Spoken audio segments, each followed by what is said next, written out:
तो next question आपसे क्या पूछा गया कि the value of sine theta increases as theta increases. That means वो आपसे पूछ रहा है कि अगर थीटा का वैल्यू आप जीरो है तो साइन जीरो का वैल्यू जितना होगा थीटा का वैल्यू थोड़ा इंक्रीज कर लो, 30 कर लो, तो साइन 30 का वैल्यू क्या उससे ज़्यादा होगा।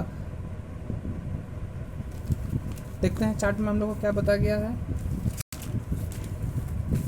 थीटा का वैल्यू जब जीरो था तब कितना था, थीटा का वैल्यू जब जीरो था तो साइन थीटा का वैल्यू था जीरो। थीटा का वैल्यू इंक्रीज़ हो गया, जीरो से 30 हो गया, तो देखो साइन थीटा का वैल्यू हो गया उससे ज़्यादा हो गया, जीरो से बड़ा हो गया। That means statement wise theta अगर बढ़ रहा है तो साइन थीटा का वैल्यू भी इंक्रीज़ हो रहा है। हाँ, नज़र में तो आ रहा है, लेकिन क्या आपने पूरे जितने भी डिग्री एंगल से सारे कंप्लीट कर लिया? आपने तो जीरो से 90 तक देखे हो, उसके बाद क्या होगा? तो ये स्टेटमेंट एक्चुअली गलत है। आपको जो यहाँ पर नज़र आ रहा है ना कि हाँ थीटा तो बढ़ रहा है और उसका वैल्यू भी तो धीरे धीरे बढ़ते जा रहा है, जीरो था हाफ हुआ, हाफ से थोड़ा बढ़ा, थोड़ा से और बढ़ा, थोड़ा से और बढ़ के वन हो गया, वन से बढ़ के ज़्यादा हो जाएगा। नहीं, ये समझने के लिए आपको जस्ट एक ग्राफ समझना पड़ेगा। अगर हम लोग एक चार्ट एक ग्राफ में साइन थीटा का फंक्शन को अगर प्लॉट करते हैं तो देखो ये पॉइंट को हम लोग जीरो बोलते हैं, इसको बोलते हैं पॉजिटिव वन, नीचे वाले को बोलते हैं नेगेटिव वन। तो इसको एक स्ट्रेट लाइन में खींच लेता हूँ। अगर मैं साइन थीटा अगर इसको प्लॉट करता हूँ ना ग्राफ में, तो वो हमेशा हमको कर्व देता है। इट्स लाइक ए वेव, और वो जीरो से स्टार्ट होता है। देखो जीरो से स्टार्ट होता है, ओके, तो जीरो से स्टार्ट होता है, फिर ऐसे उठता है, पीक वैल्यू पे पहुँचता है जो कि वन होता है ये वाला, फिर वो धीरे डाउन होने शुरू करता है, और फिर डाउन होके फिर वो नीचे माइनस वन तक जाता है, और फिर वो माइनस वन के जाने के बाद जीरो में रिटर्न आ जाता है। ओके, तो ये साइन थीटा का कर्व है। ये साइन थीटा जो फंक्शन है ना, वो साइन फंक्शन का कर्व है। तो आप लोग देखो जितना थीटा बढ़ रहा है, यहाँ पर कितना है 90 डिग्री, ये कितना है 180 डिग्री, ये कितना है 270 डिग्री, ये कितना है 360 डिग्री, और 360 के बाद वो फिर से ऊपर चढ़ेगा, मतलब ये रिपीटेशन होगा, यहाँ से रिपीटेशन होगा। तो देखो क्वेश्चन में आपसे क्या पूछा गया था कि थीटा अगर बढ़ते जाता है तो साइन थीटा का वैल्यू बढ़ते जाता है। हाँ ठीक है, जीरो से 90 तक जब जा रहे हैं तो वैल्यू तो बढ़ते जा रहा है, जीरो से वन तक जा रहा है, लेकिन जब उसके बाद और भी इंक्रीज़ हो रहा है तो वो वन से घट रहा है, और घटते घटते एकदम 270 तक वो नेगेटिव में चल जाता है, मतलब छोटा होते जाता है वो।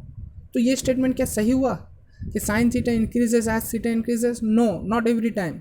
90 डिग्री तक अगर आप देखो तो हाँ इंक्रीज कर रहा है, लेकिन 90 डिग्री के बाद वो धीरे धीरे घटते शुरू करता है, साइन थीटा का वैल्यू इंक्रीज नहीं होता तब डिक्रीज होना शुरू करता है। तो ये स्टेटमेंट एक्चुअली गलत हो गया कि the value of sine theta decreases, sorry, the value of the sin theta increases as theta increases. No, not every time. Up to 90 degree it increases, then up to 270 degree again it decreases, then again up to 270 it start again increasing.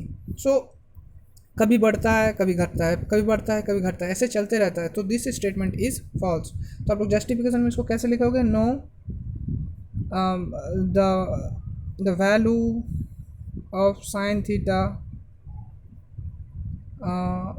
do not remain increasing in nature as it changes its value depending upon the theta's value. It becomes positive 1 up to 90 degree and become negative 1 at 270 degree. So it do not support the statement.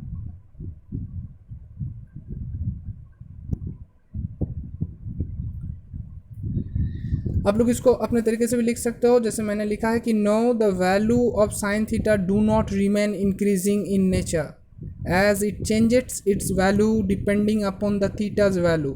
it becomes positive 1 up to 90 degree and become negative 1 at 270 degree. So it do not support the statement given, यहाँ पर जो given है statement कि theta का value increase होता रहता है theta increase करते करते. So this statement is also false.